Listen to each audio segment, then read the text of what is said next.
Today's guest is Mark Kinsley, one of my favorite human beings in the entire world. Joe and I are good friends with Mark and his wife, Tara, and he has some advice for any of you who are considering going out on your own, opening a business, being an entrepreneur. He has a single step that might clarify your vision and help you understand where you need to go, but you got to wait till the end to hear it. The Nothing Else Mattress Show starts now.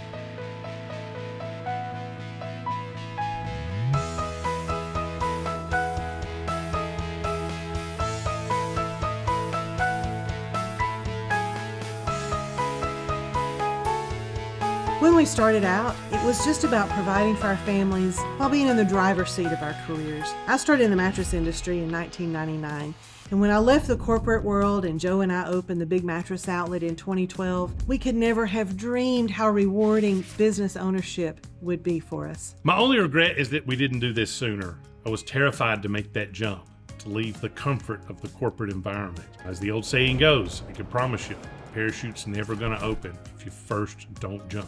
We've built a proven business model that's unique in the industry. It's profitable year after year, even through fluctuating markets and economies. We want to work with like-minded entrepreneurs who, like us, don't mind a little hard work, but want to own something that goes beyond just providing for our families financially. It offers exponential growth and profit opportunity, not to mention just a great culture and a really fun industry. If you think you might be a fit, we'd love to talk to you.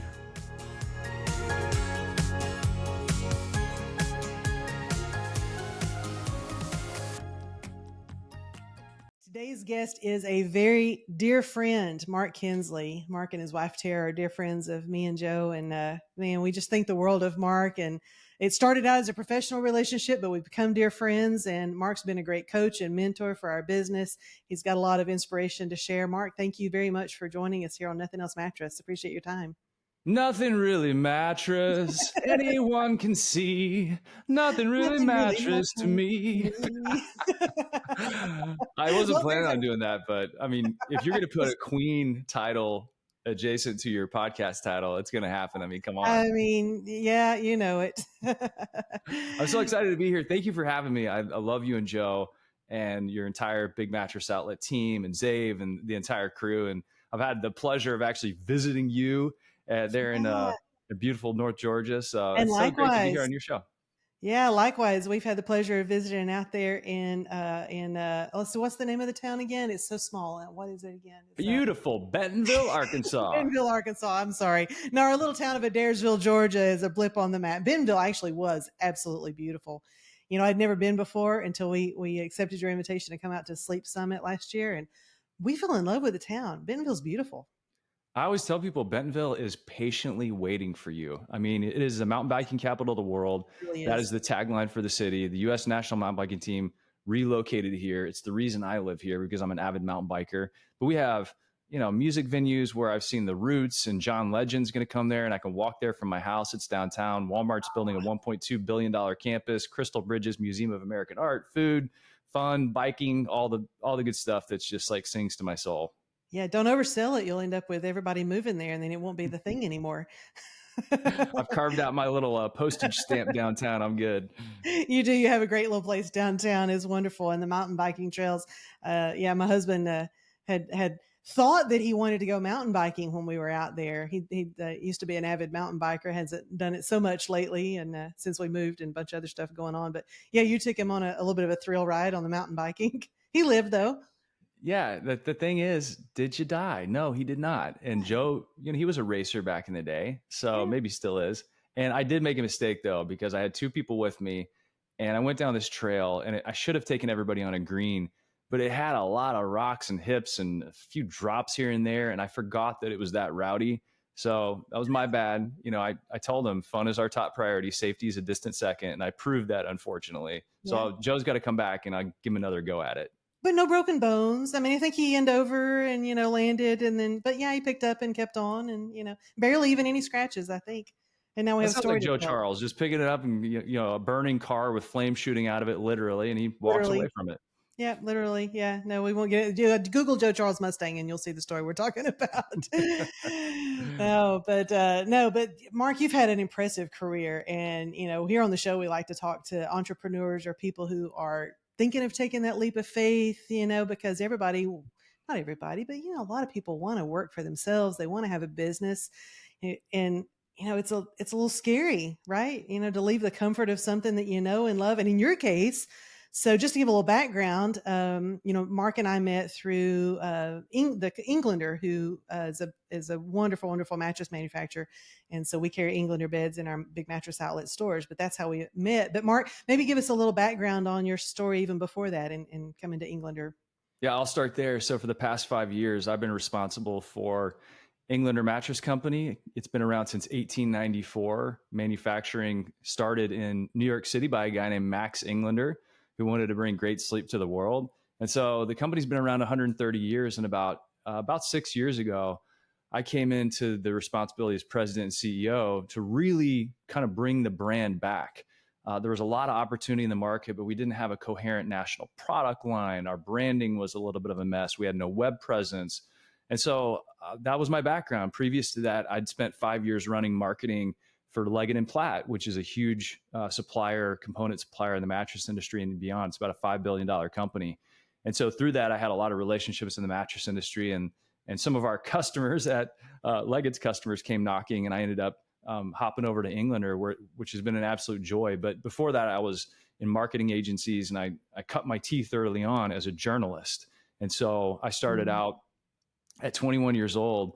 I remember I was running a camera in a studio at a TV station and just running teleprompter, shooting on the camera. Every once in a while, they let me go out into the field whenever a meth lab exploded, and I'd grab footage of it. And it happened more than you'd imagine.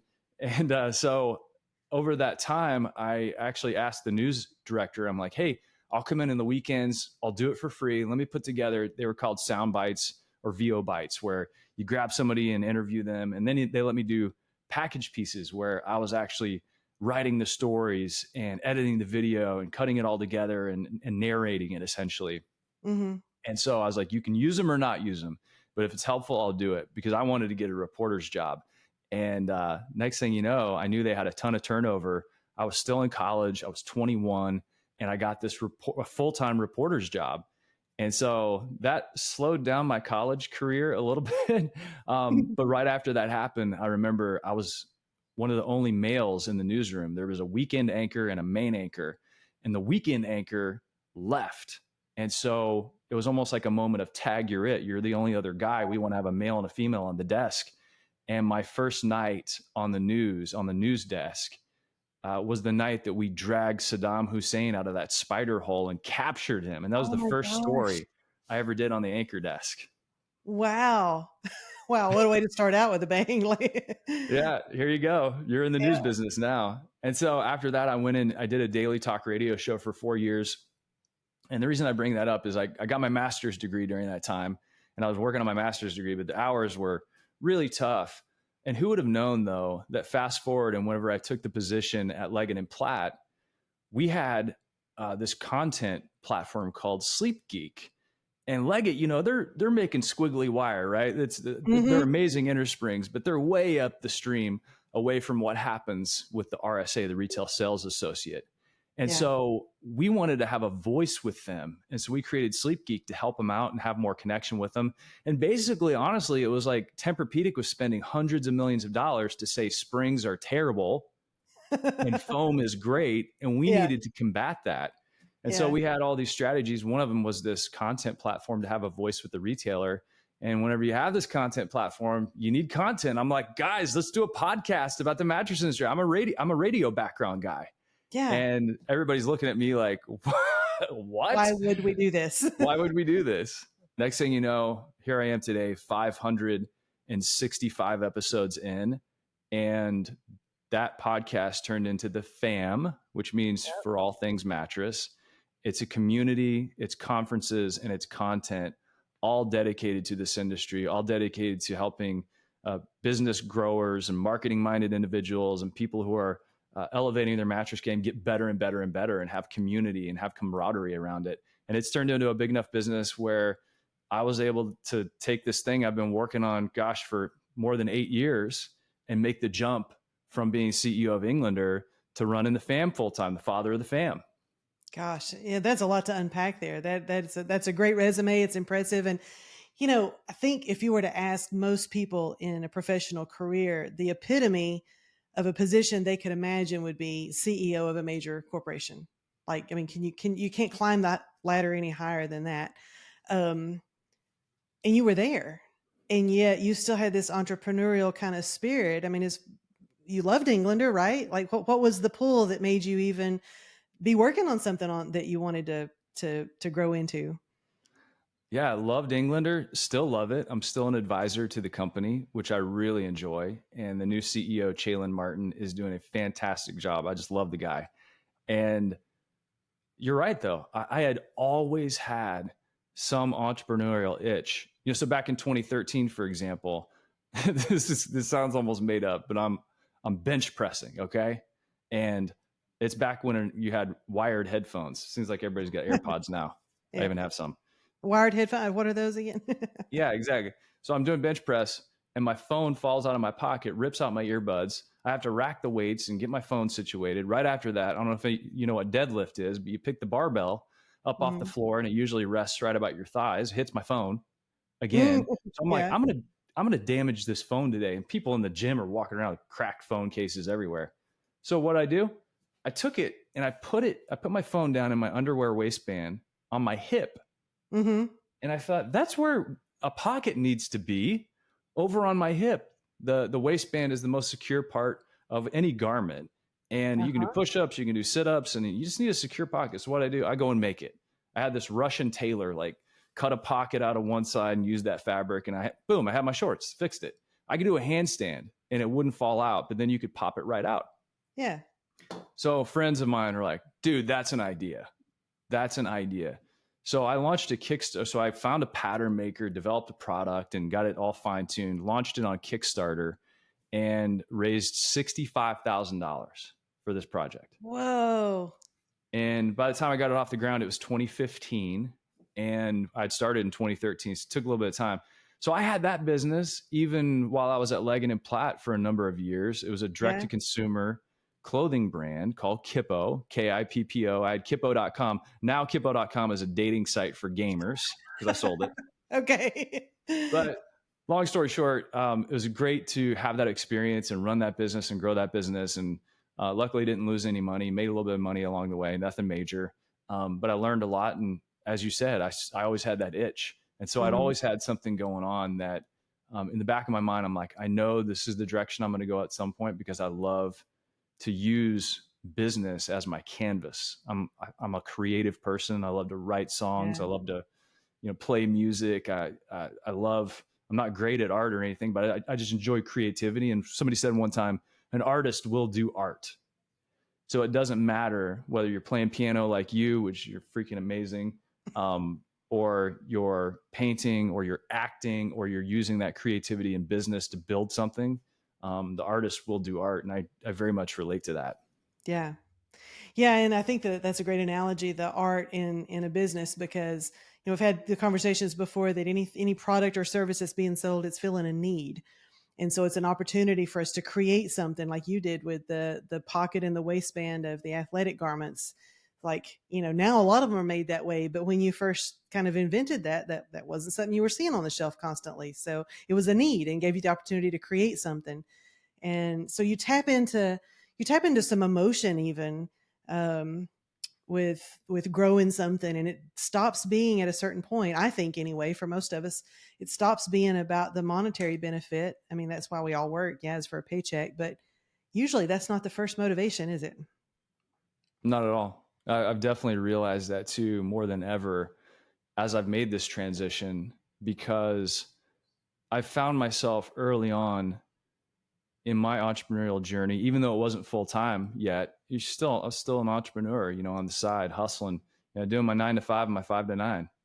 And what I found as I've transitioned into this full time is I find myself constantly thinking, I don't want to build something to sell it. I want to build something that I would want to be a part of it and be a part of it permanently. Yeah. And I think that was a great switch for my mind to flip, because so often I think people, like you said, they get into the game and they want to make a bunch of money. And a lot of times they're working really hard for some sort of end result.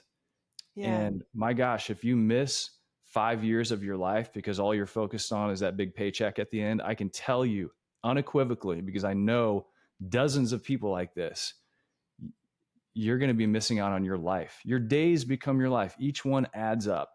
And Sure so you do. better make really great days. How do you make a great day? Do what you want with who you want. Do what you want with who you want. And that's why, our M3 group, the fam, Dream Camp, Sleep Summit.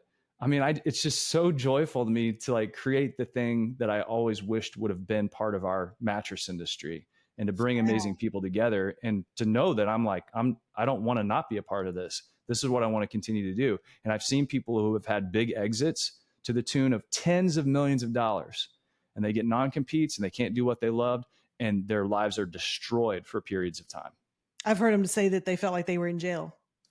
They've In got the jail. money in the pocket. Yeah, the bank account looks nice, but they felt like they were tied. I heard one successful exit that most of us would consider, just highly successful. And he's like, I was in jail, couldn't do anything for 5 years or something like that. That's the part that he remembers, not the paycheck he got when he sold the business or when he exited. So yeah, I mean, do you think the end product is the same if it's based on something you really want to create and be a part of, like you're describing, versus, say you just want to grow this and scale it and sell it? I've long thought about that question, even back when I had the athletic wear business. I kept thinking, I'm like, I need to make this scalable and sellable, both. Mm-hmm. Because if you make it scalable, then you've got a business that you can grow, and there aren't going to be a whole lot of limits on it. And if you make it scalable, typically it's going to be sellable, because you got systems and processes in place and everything you need in order for the business just to work. The mechanics and the plumbing, it's all in place. I do think, though, that mindset about where you're going changes if you're only focused on an exit.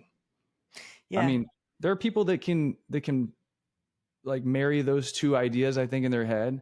It doesn't really work for me personally, though, because I'm like, I got to create something where my days can add up to make an amazing life. And I don't like the type of business typically that's highly sellable. I don't want to be thinking about what private equity people want, or I don't want to be thinking about what Wall Street wants. Like that's not how I want to spend my days. I would have been a financial advisor or something like that. For sure. Yeah. And So to be I think it fair, does change.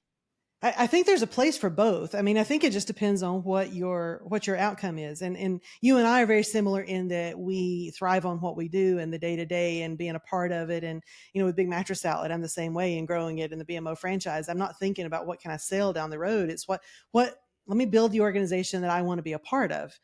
But it's also okay, if somebody is only thinking of, they've got the talent, the skill set, and their goal is to scale something and sell it and, retire on it, or whatever their goal is. I think, would you say maybe the most important thing is to figure out what your goal is, and then what you're working toward? Like, what's the vision? How clear is it?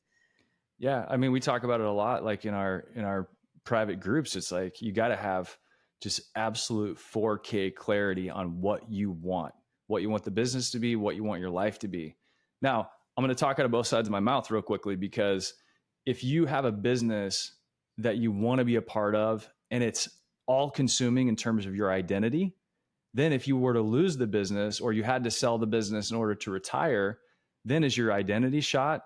I never want that to be the case for anybody, myself included. And so that's where it's like, hey, taking a pulse check about where you're at in your life. Are you over-indexed on money and business, or are you keeping relationships and the rhythm of your adventures and your husband or wife or your family or your other priorities in balance?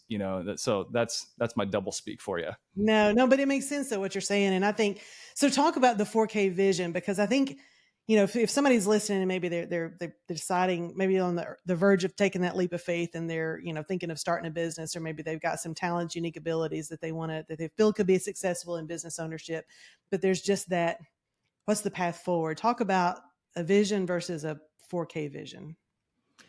Yeah. If you have a vision that is a little bit loosey-goosey, it might get you started. And that's okay. Sometimes you have to drive at night only as far as you could see the headlights.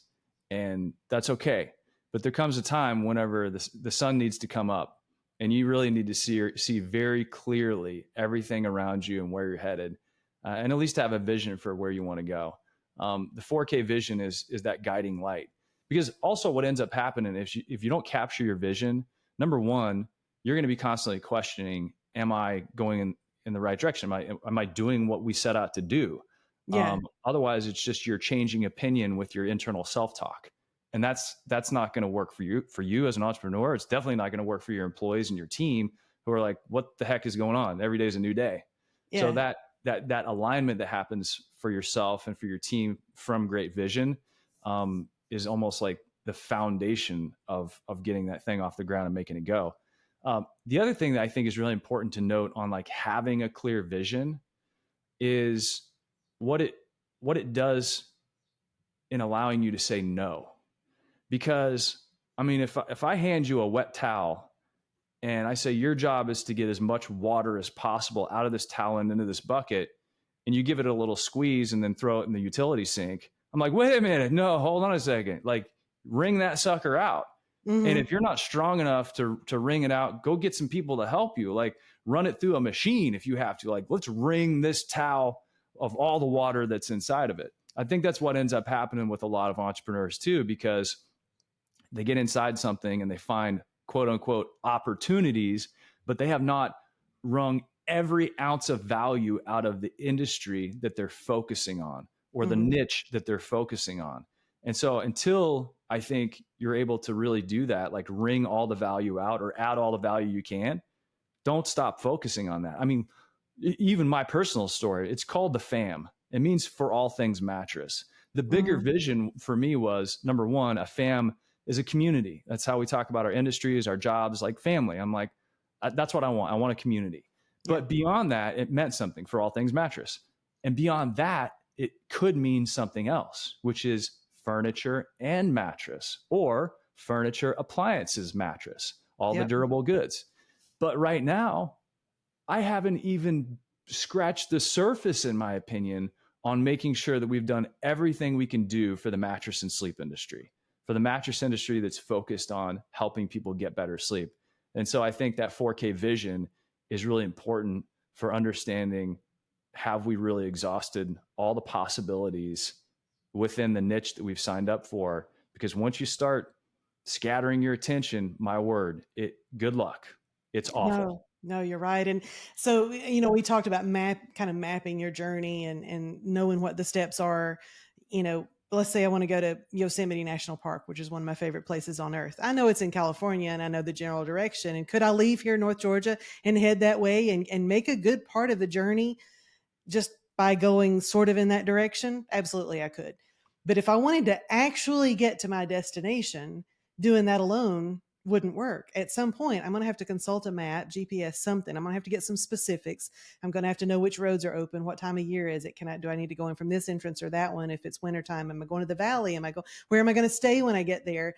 Specifics have to be nailed out to get the ultimate success. So if I want to open or own a business, can I start taking some general measures to work in that direction? Sure. But if I want to actually be successful in my vision, at a certain point, I got to nail down the specifics. I got to figure out what's the plan. Now, can it change along the way? Sure. I can adapt the route. It can. There's nothing wrong with that, but I got to have it. I got to have a starting point, I got to have it nailed down to start with. So what's your, talk about I know the FAM is I'm a part of it, and we absolutely love the community and the events and everything, but talk about you mentioned it being near and dear to your heart, but we've had some conversations, why is it I guess something that's as dear to your heart as we've talked about before?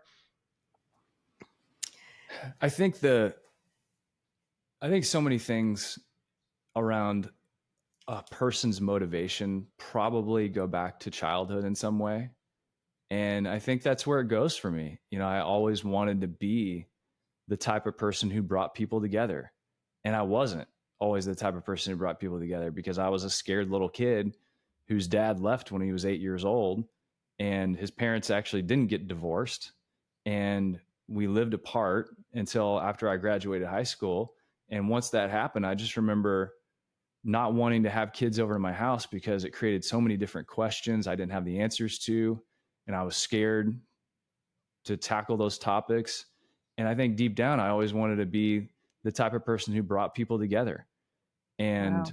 did fun things and had wonderful adventures, even if those adventures are, creating some sort of business or, putting together something that is a retreat that people just get to know each other. And so I thought about that the other day and I'm like, yeah, that's the truth. I think that's the truth.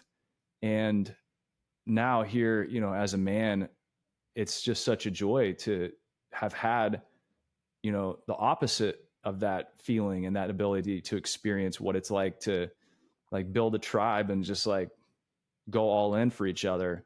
And so I think that's why it's near and dear to my heart. I'm like becoming, it's becoming the person that I was always meant to be and maybe like rediscovering that essence.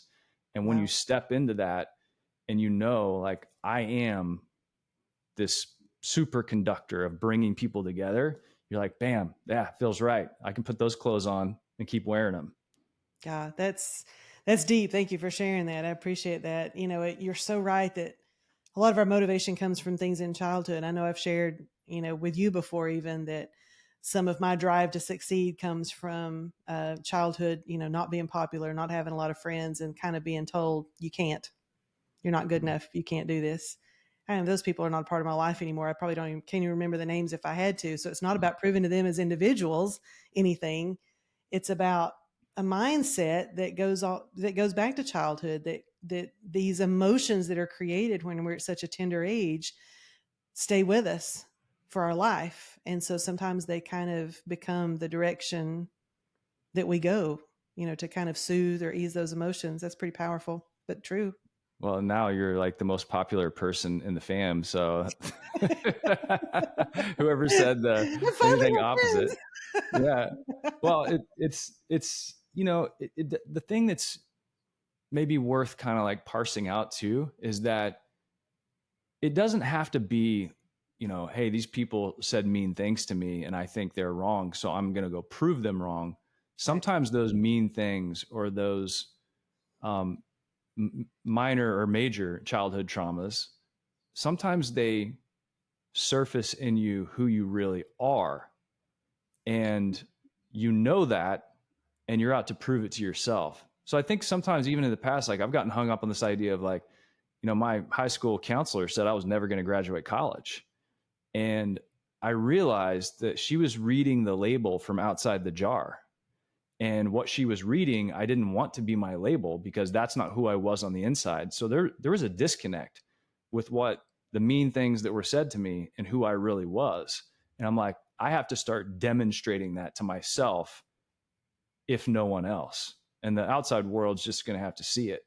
And Yeah. so I think sometimes people put others in a bucket who are like, yeah, they're just trying to overcome, somebody who said something mean to them. I don't think that's the case. I think it surfaces within us some real emotion and identity, and then you got to go get it because that's who you want to be. No, that's powerful also. And I think there's a lot of truth there because, I can look back to creativity that my dad had and a little bit of an entrepreneurial spirit and a little bit of a rebel in personality and, always kind of going against the grain, but I can see a lot of that in myself, a lot of the traits that he had and my mom as well. I've talked about the traits that I share with my mom, very proud of what they both contributed to my life. But you're right. It kind of maybe is a part of who we were anyway. And so we just get in touch with that and it can become kind of a driving, motivating factor. We were talking in one of our recent conversations about the power of words and how sometimes we have these big ideas, right? And we don't vocalize them because they sound a little stupid in their infant form. But what is the power of saying versus not saying directions, 4K vision, ideas? What are your thoughts? I think what we were talking about specifically is the idea of what you say can become your reality very quickly. And sometimes what might seem like being humble or slightly self-deprecating can end up being the truth if said over and over again. And then to unravel that and undo that is its own chore. So let me give you an example. So I have this workout app, and I use it off and on. I ride mountain bikes, so I'm not always using the same app. But at the end of this app, it has like a question every time you complete a workout. And it's like, how are you feeling? So, pretty good, or great. And I noticed the other day, like a couple of weeks ago, I'm like, I'm hitting great every time because I'm just going to tell myself I feel great. And, like I'm a realist as You get well. into Like existence.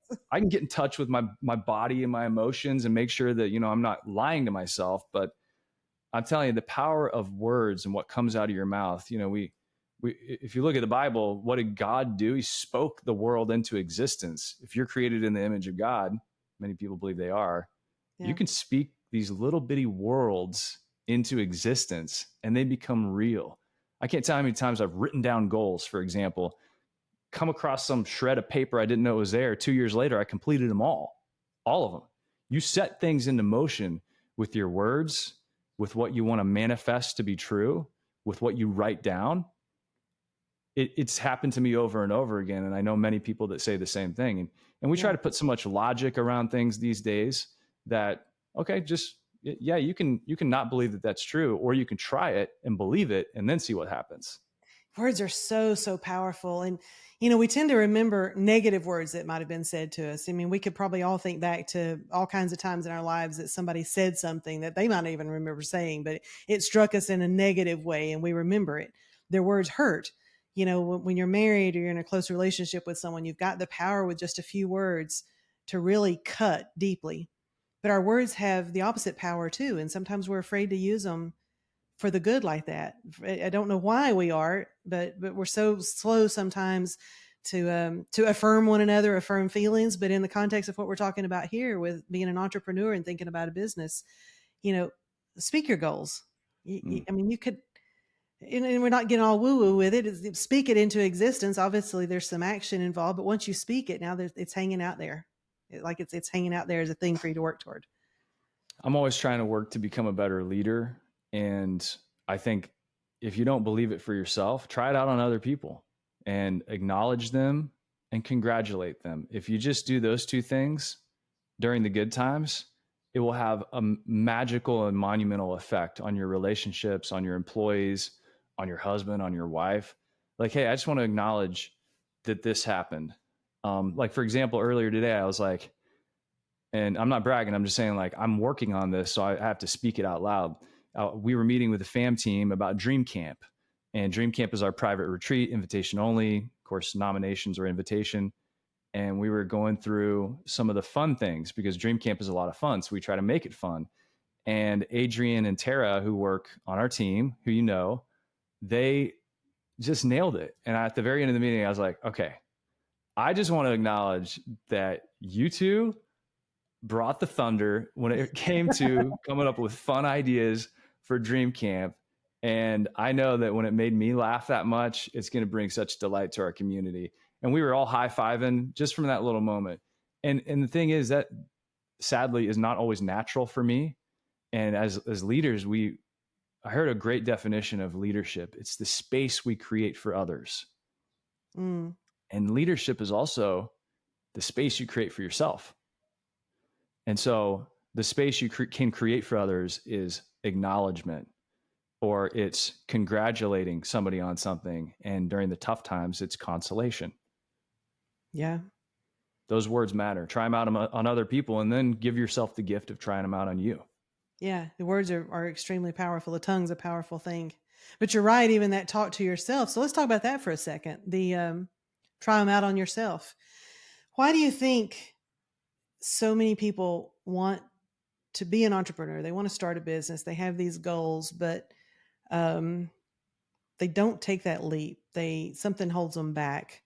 I mean, fear, we could encapsulate it into the word fear, whatever, but we're not giving ourselves enough confident talk. Are we not telling ourselves that we're capable? What do you think's the holdback for a lot of people? I think it is fear. I'll tell you my own experience. Maybe this will be helpful. Please. So I just now, after being in the business world for, gosh, at this point, more than 20 years, I'm just now stepping out on my own to become an entrepreneur, like fully. Like I'm going to have to feed myself. Could it be rice and beans for a while? Maybe. But I'm just now stepping out. So I read a book called Shoe Dog about the founder of Nike, Phil Knight. And Shoe Dog's a great book if anybody is looking for a good read that's business focused, but also a wonderful story. And Phil Knight, early on, the company was not called Nike. It was called Blue Ribbon. And Phil Knight was an accountant. And he had 40 employees before he left his accounting job to go run Nike full time. Wow.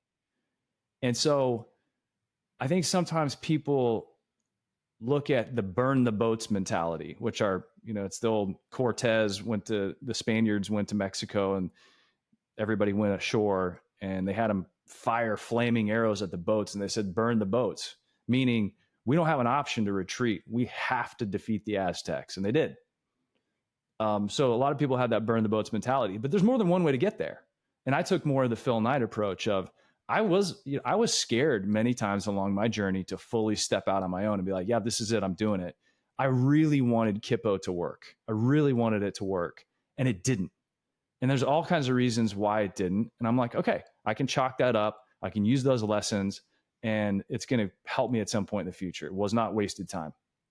So I got the fam, to a point where it's a fully functioning running business with employees before I stepped out to do it on my own. And so I think it's not just about facing your fear. For me, it really was, okay, yeah, it would have been nice to put a perfect timeline on it. But again, I think I could only see as far as like my knowledge base, my skills would let me see at that point. And I'd worked in these bigger companies and things like that. So it just took a little bit of the tuning for me to like really figure out, like, can I make this work? And look, the reality is I didn't have this business really dialed in from a business model standpoint until, 8 months ago. And I've been doing it in some capacity for years and years.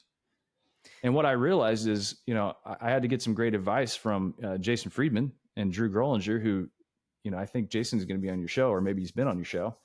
But Jason helped me understand, like, this is not an advertising company, meaning you're not creating content and selling advertising against it. Mm-hmm. This is a community-based business. And that means having conferences, having group programs, having masterminds, having memberships, and like making it so valuable that people want to be a part of it.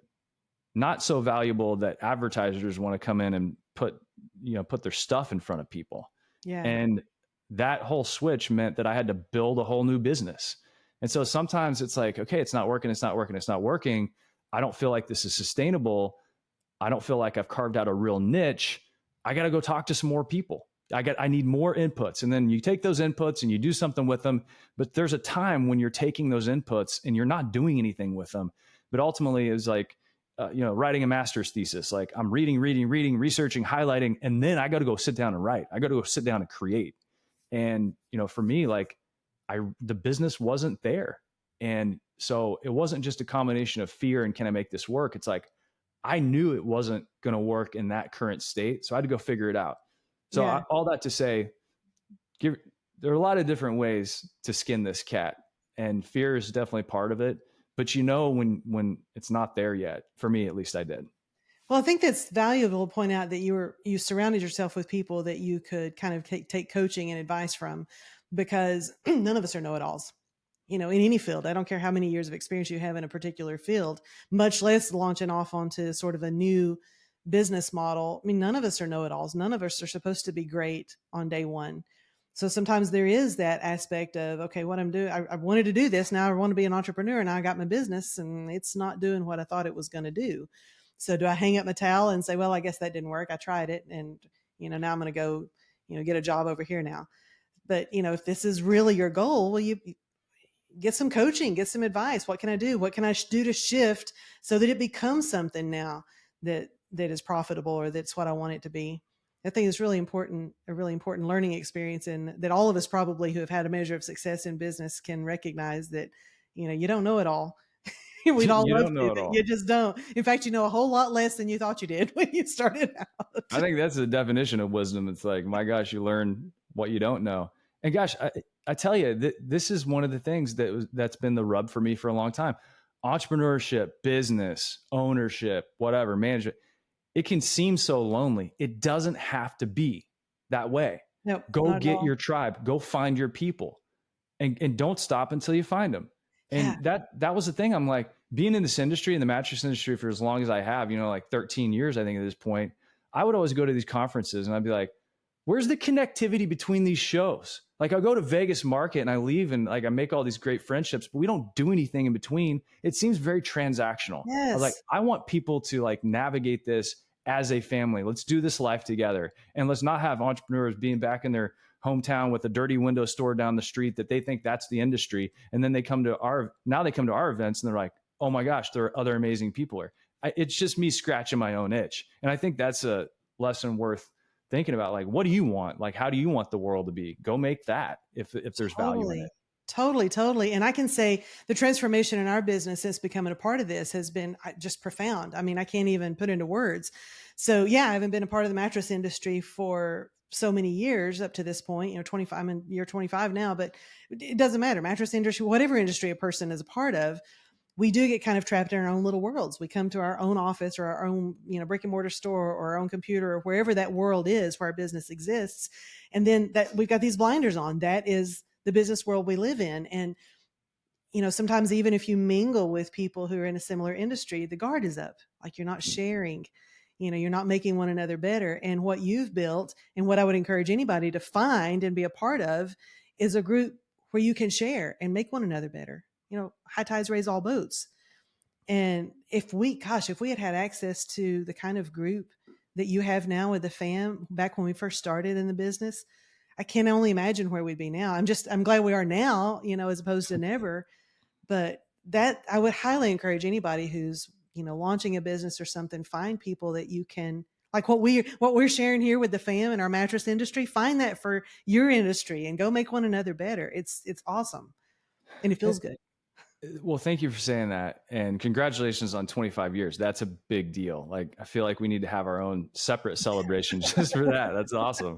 It's not what I saw myself doing, by the way. When I took that first job a long time ago, I was like, well, this is going to be boring as all get out, but I'll do it for a little while because it'll pay the bills. And then, and here we are. Here we are. Yeah. It's funny how that works out. Well, I'll tell you, like, when you think about entrepreneurs going to find their people and like be part of something and don't isolate yourself, I think in this day and age, there are too many people that are lonely.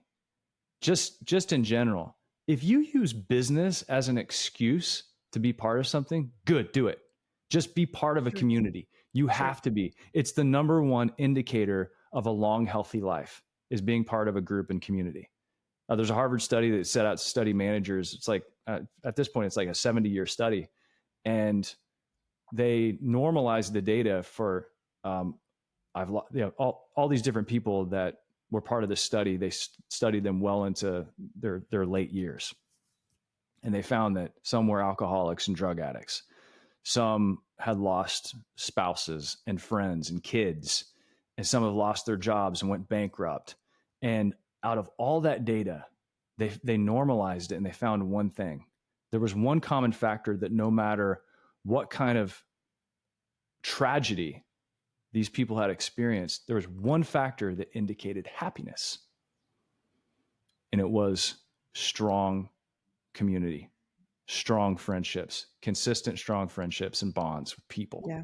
Yeah. And it didn't matter if they lost their spouse and their kid and all their money, or if they were flying on a Learjet their whole life and, jet setting off to France and eating at La Bernardin in New York City. It didn't matter. If that person didn't have a community, that person wasn't happy. Yeah, you're so right. We got to over-index on that. You got to use business as an excuse to go find that if you need to. Yeah, you're so right. In community, in any aspect, I mean, a lot of us are probably members of multiple communities. People may have their, the religious community they're a part of, or their family, they may have tight family, and then also professional, and that's okay. You can have multiple communities that you're a part of because all of those are different types of relationships. Sometimes they overlap one another and you end up with, things that cross lines on both sides. But yeah, community is so powerful. Nobody that's ever had what we would consider a lot of money ever said that that was what made them happy. So I think when launching off into business for yourself, if that is the goal, and you could asterisk that and say, granted, the reason any of us work is to make a living and provide for our family. Of course it is.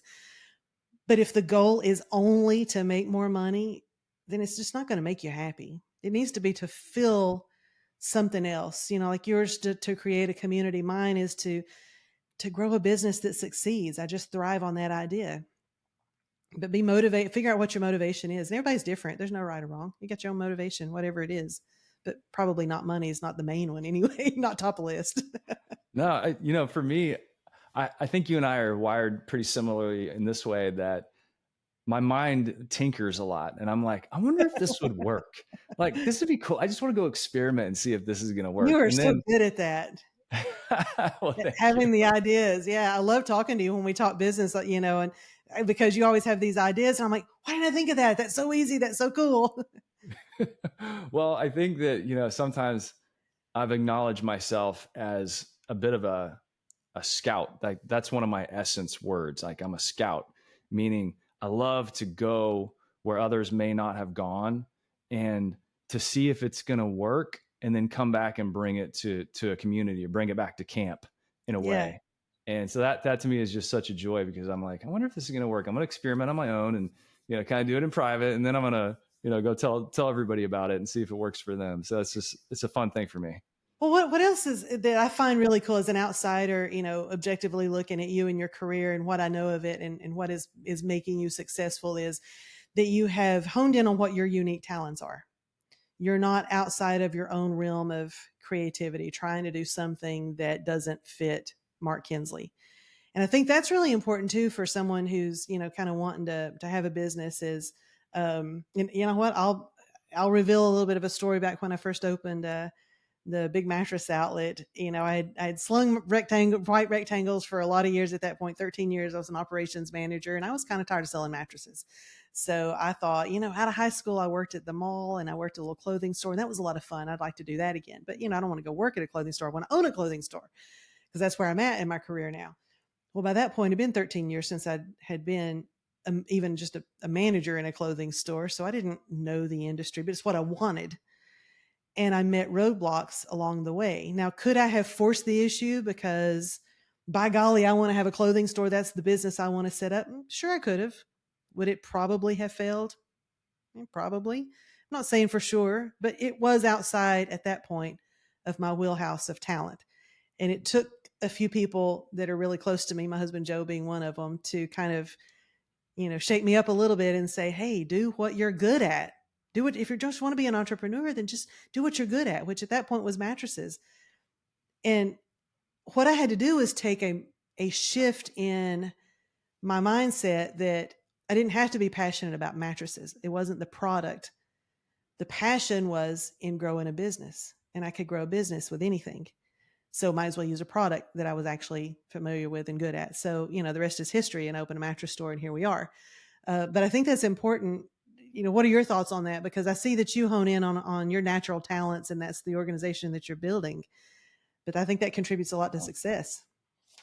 Well, I'll tell you, some people have asked about my journey as I've transitioned out of Englander. And I think it's what you're talking about. Whenever I came in the business, there's a great website called the Wayback Machine, like, oh, Wayback. And if you look at the Wayback Machine, you can look at Englander's website, prior to like 2020. And that kind of represents the product line and the brand and the messaging and the marketing, the stuff that I was pretty good at, the stuff that they brought me in to fix. And so I developed a national product line with a great story and all the marketing and assets and a giant asset manager and a refreshed showroom, and putting, all kinds of stuff out into the world that people could use to grow their business at their brick and mortar retail locations. And so COVID hit, and there's a bunch of stuff that happened along the way. But probably about 8 months ago, we sat down as a leadership team, me and the board, and the direction we were going was I could handle it. I could do it.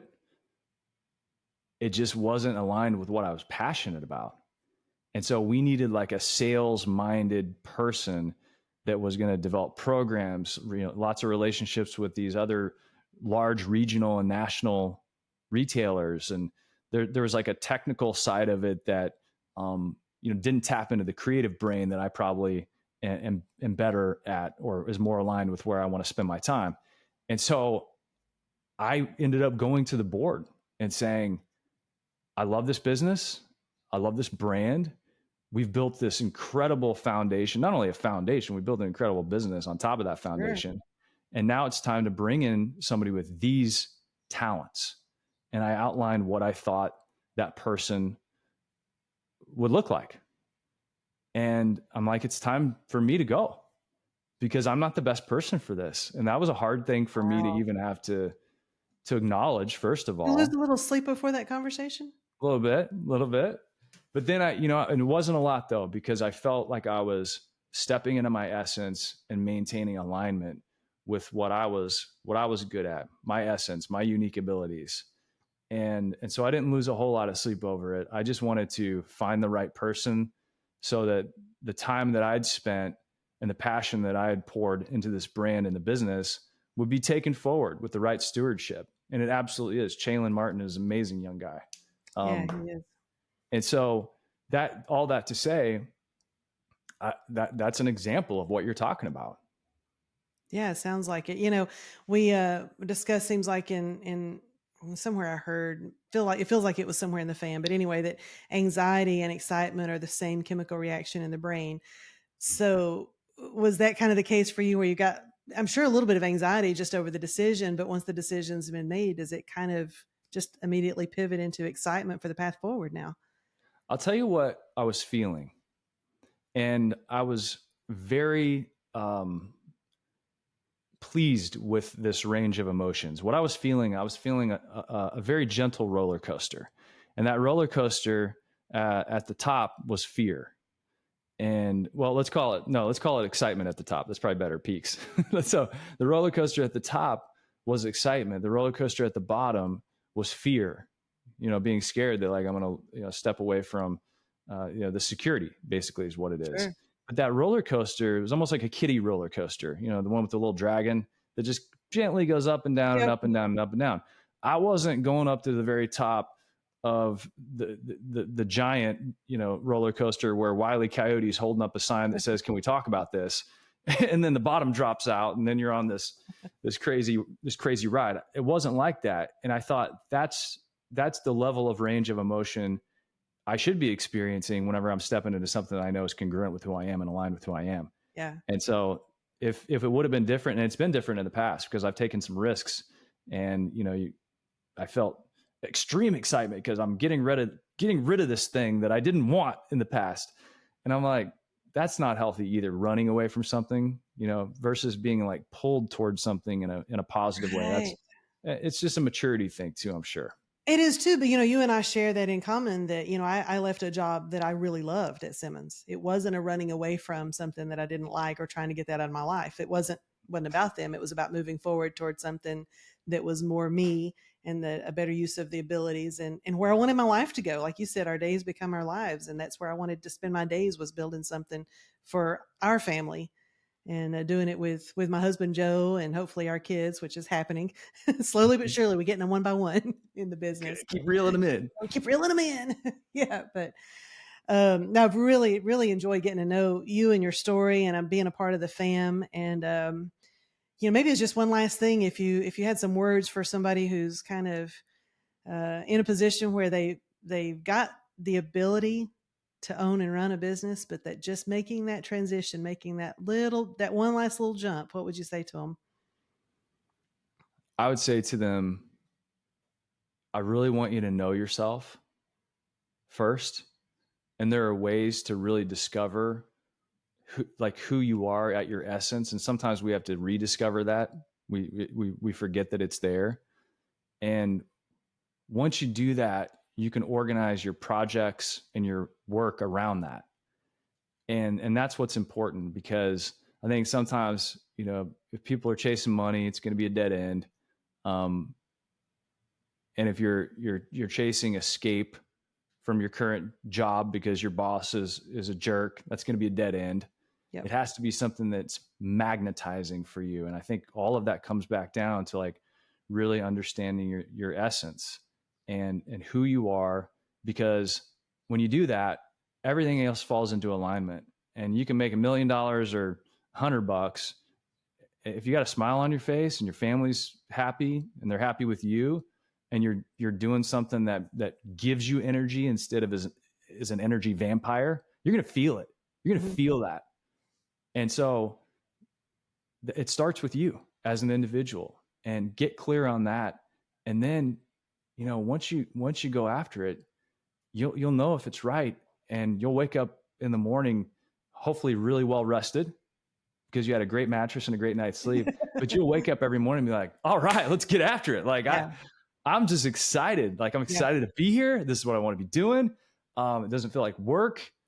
And gosh, I'll tell you that first step right there, though, if you don't know yourself and you don't know what's going to bring you the energy and allow you to like create that perpetual loop, that flywheel effect of you giving it energy and getting it back, then it's probably, things go wrong. They go wrong from the beginning.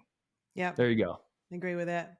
Yeah, that reminds me of something that Joe has said multiple times, and Joe's been a previous guest. He's already told his story, but I'll say this, that, he hated his job.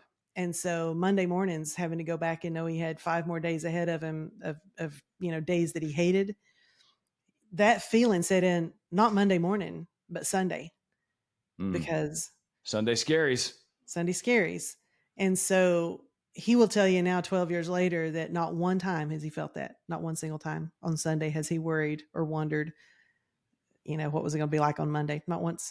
You know what? I'll tell you, I'll leave you with one more. Yeah.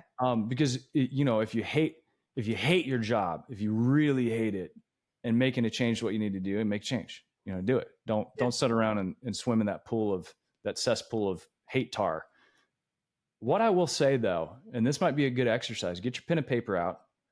And I want you to put on 2 sheets of paper. On the top of one piece of paper, I want you to write my perfect day.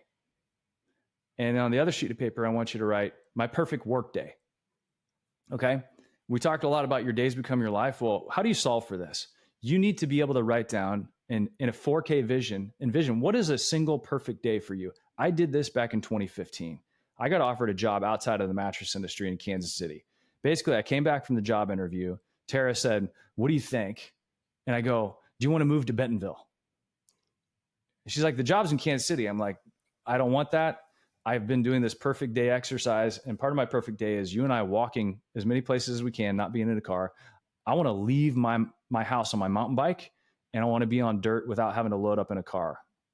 Bentonville, from where I live, hundreds of miles of mountain biking trail, accessible, really close to my house. I want a few coffee shops and good restaurants, but not a big city. And then I want to do this, this, and this, and this. And I wrote it all down, like very, very crystal clear. And then I'm like, okay, work is a big part of my life. I love working on things that I enjoy. And so I wrote down, what is my perfect work day? What are the things I'm doing and working on that would bring me energy and allow me to give my most to other people? What does that look like? If you write that down and get super clear on that, it's going to tell you where to go. Just don't lie to yourself. I mean, sometimes the hardest thing, Kelly, I found for people is admitting what you want. Mm-hmm.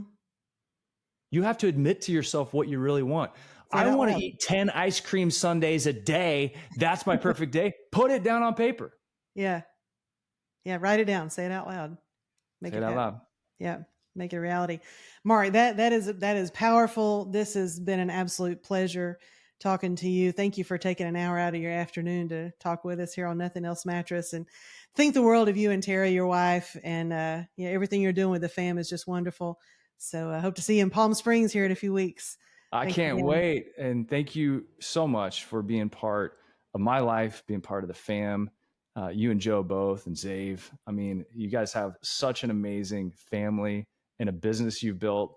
And my podcast, actually, we had a secret episode coming up where you like describe the whole business model. And Oh we do a no. store tour. It's almost ready. And if anybody hasn't checked out like what Kelly's doing on the franchise side of things, I was like, you and I have known each other, but until I came and visited you, I didn't know how this all worked with Big Mattress Outlet.